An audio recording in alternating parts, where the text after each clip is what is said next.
estimation of serum creatinine.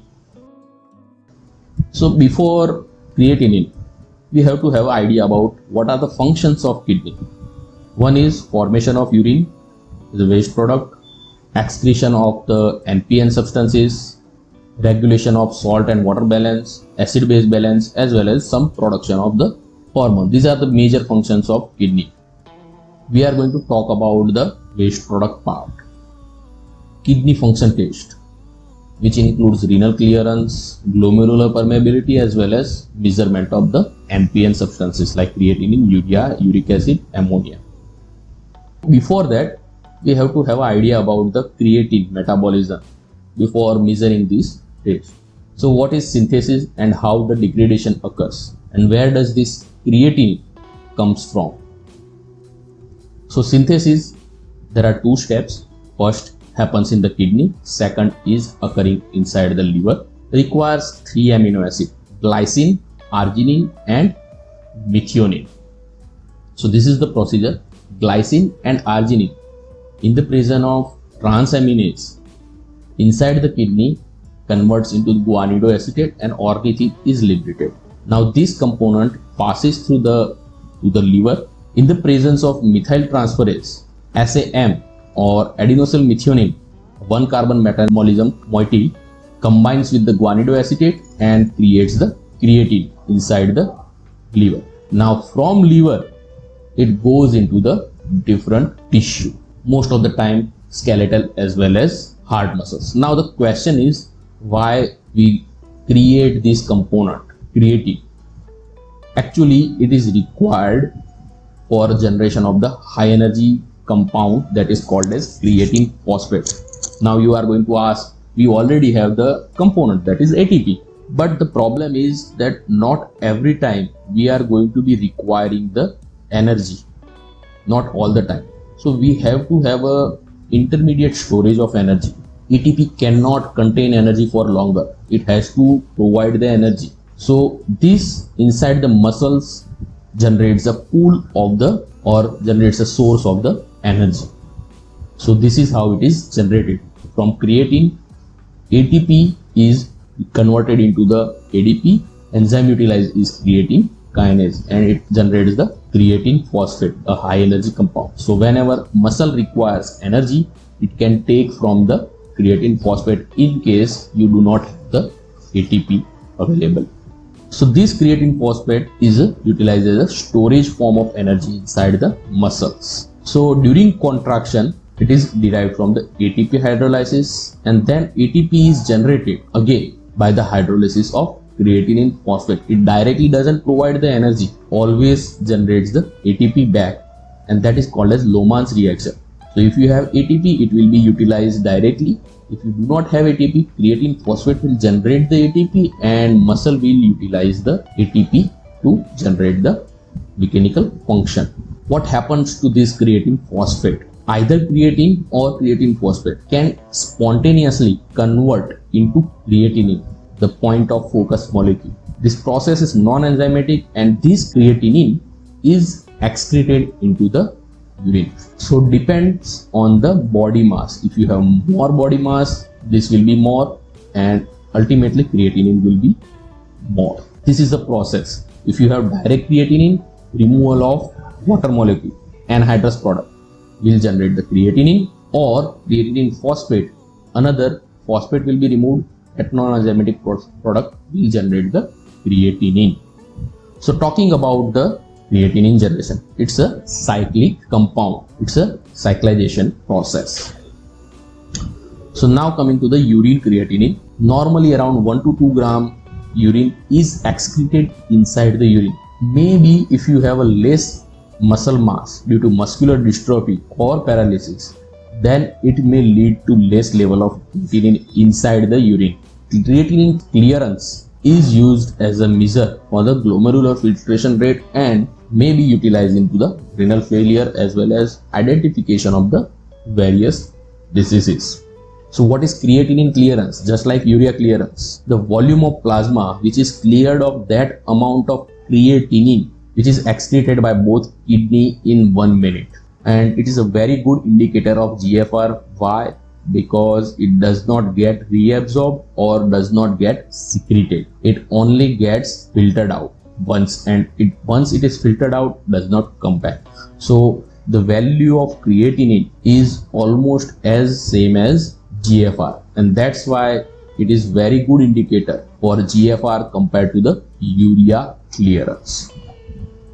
So what is the procedure to identify the clearance? What we can do is, in the morning we give the patient 500 ml of water, then at defined point void the urine and this sample is discarded, and then for 24 hours we collect the urine, and in between we can utilize collect the blood sample as well. Then in both samples, urine as well as in blood, we estimate the creatinine value. Now if we are going to talk about the sample collection, 24 hours is considered as ideal, but problem is with the patients. For 24 hours, if you are say that you are supposed to collect your urine, then it may be difficult. We can utilize 2 to 4 hours window also. At the same time, we collect the blood sample and urine sample as well. We can reduce the time. Normal value is around 105 plus or minus 20 or 50 for males, while for female it is 95 plus or minus 20. For children it is little bit complicated. It is related to the surface area.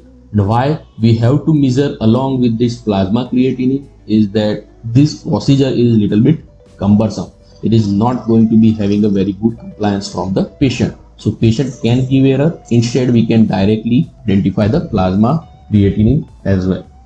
So what is the significance? It helps in identifying the GFR. Reason, we do not have to administer exogenous compound like inulin. It is endogenously produced. Completely released into the body fluid like urine at a constant rate. There is a value of plasma levels are also maintained with a narrow limit. You do not see very wide variation just like urea in creatinine value, as well as plasma levels are not affected by diet effect. Compared to urea, if you are going to take the high protein diet, there are chances that your urea excretion will be very much high. So why, instead of doing a clearance, which is still considered as a very good indicator for GFR, we normally right now in current condition do only plasma creatinine value, not the clearance. One is value remains fairly constant. If you have a lower GFR, the value will be increased into the patient, almost properly correlates with the GFR. Also, it helps us identify renal disease and can help us detect the early renal disease. I am not saying that the GFR or clearance stage of creatinine is not good. It is one of the most accurate method, but it is very cumbersome and compliance is low. That's why we can only measure the plasma creatinine also.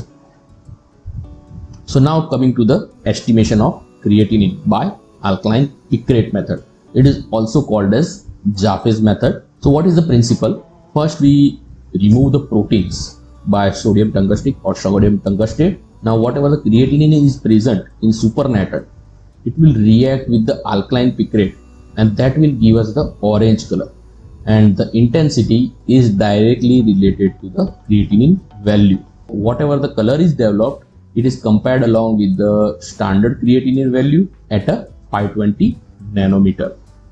So this is the process.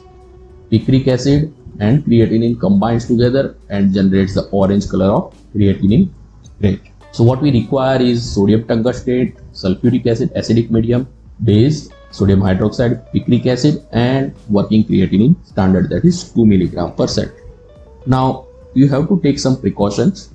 Whole blood should not be used because there are so many substances that can interfere with the Jaffe's or alkaline picrate reaction. So make sure you use serum only. If you have condition, then glucose, urea, uric acid or the other components, they can also react with the picric acid.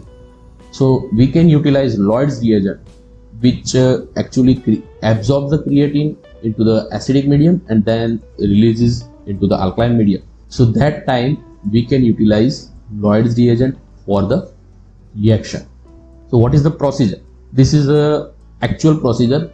You take 2 ml of serum with 2 ml distilled water, add 2 ml of tungstate and H2SO4 drop by drop while continuously shaking. Keep it for 10 minutes and centrifuge it for around 10 minutes. What you will get is the clear supernatant on the above part, upper part of the test tube. Now take out this supernatant and do the procedure, not the serum directly. Now students are normally provided directly with the supernatant, so you do not have to go through this procedure and your procedure becomes the single step. So what is the procedure? We take 3 test tubes, blank, standard and taste. Taste supernatant will be in the taste tube, standard will be into the standard test tube and blank will be the distilled water into the blank test tube. Now then add picric acid 1 ml into each test tube and then add sodium hydroxide into each test tube. Properly mix the content and keep it for around 30 minutes and then afterwards read it at 520 nanometers. Now let's see the procedure. So these are the burettes and this is a blank test tube. This is a blank sample. You can see we are collecting the sample 3 ml.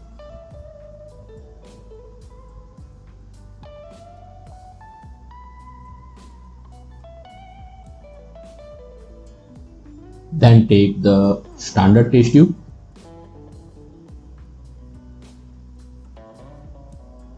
Take the standard solution 3 ml.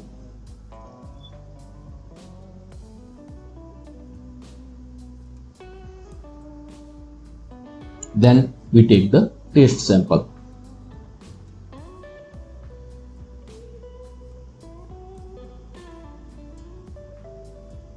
That again will be 3 ml. Make sure you take the lower menisci of the burette. Now we are going to add 1 ml of picric acid in each and every test tube. Blank,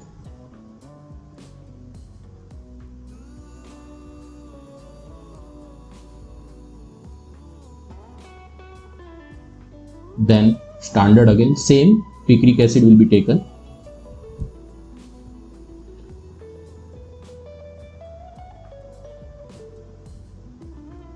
And then into the taste.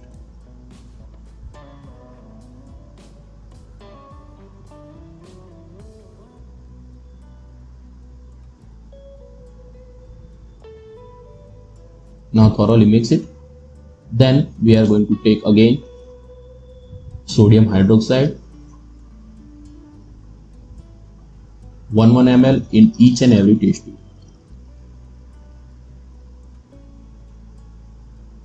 Mix it and keep it for time being.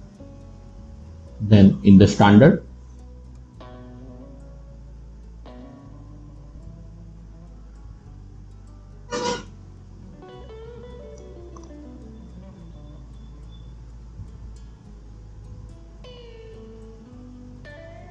then taste.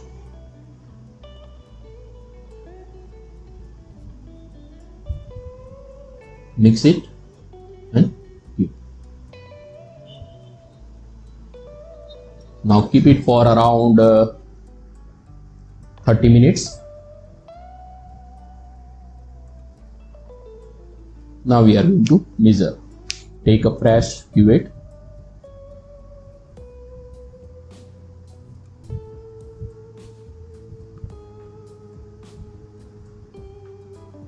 Take the blank. Remember here your blank will be yellowish, so you'll have to set the optical density to 0 first.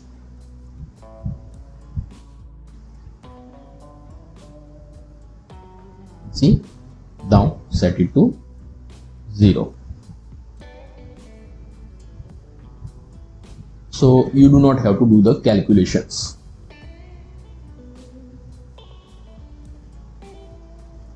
Then we are going to take the standard. If you can see, orange color has developed into the test tube.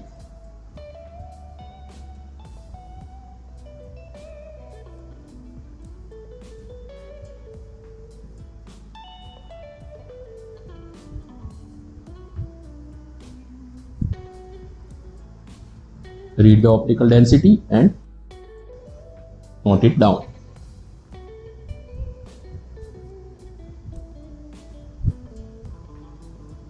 Then last, we are going to take the taste.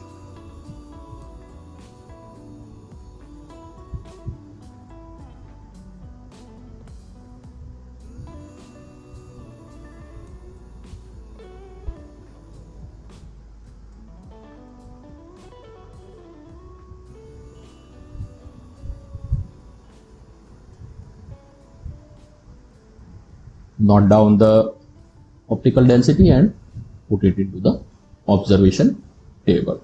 So here we are going to put it into the observation table, standard as well as taste, and we can do the calculation. A normal range for creatinine is for different person, it will be different. For man it is 0.6 to 1.5, for women it is around 1.4 to 1.2, for children it is little bit less because their total muscle mass is less. And you can write down whatever the result after calculation come, you can write it down. Now there can be some abnormalities into the creatinine.